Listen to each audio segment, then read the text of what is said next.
స్వాగతం. గట్కేసర్ మున్సిపాలిటీలో అస్తవ్యస్తంగా మారిన పారిశుద్ధ్య నిర్వహణ, పర్యవేక్షణ మరిచిన అధికారులు, కాలుష్యమవుతున్న వాతావరణం. మేడ్చల్ జిల్లా గట్కేసర్ మున్సిపాలిటీ పరిధిలో చెత్త నిర్వహణ సరిగ్గా లేకపోవడంతో ప్రజలు ఇబ్బందులు పడుతున్నారు. డంపింగ్ యార్డుకు చెత్తను తరలించిన తర్వాత తడి చెత్త, పొడి చెత్తను వేరు చేయాలి. కానీ మున్సిపల్ సిబ్బంది మొత్తం చెత్తను తగలబెడుతున్నారు.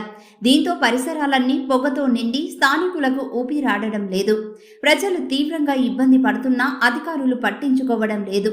ఇప్పటికైనా చెత్త నిర్వహణపై అధికారులు స్పందించాలని ప్రజలు కోరుతున్నారు. ఊపిరితిత్తుల వ్యాధులకు గురి అవుతున్న స్థానికులు పట్టించుకోవాలని ప్రజలు వేడుకుంటున్నారు. గట్కేసర్ పేరుకే మున్సిపాలిటీ కాగా ఎక్కడ వేసిన చెత్త అక్కడే అన్నట్లుగా ఉంది పరిస్థితి.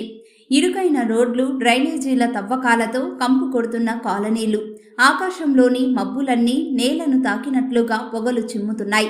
Dumping yard దర్శనమిస్తున్నాయి. మున్సిపాలిటీకి జాతీయ స్థాయిలో 2 సార్లు స్వచ్ఛ సర్వేక్షణ్ అవార్డు కూడా దక్కిందని, అయినా కాలుష్య వాతావరణాన్ని ఎవరు పట్టించుకోవడం లేదని ప్రజలు వాపోతున్నారు.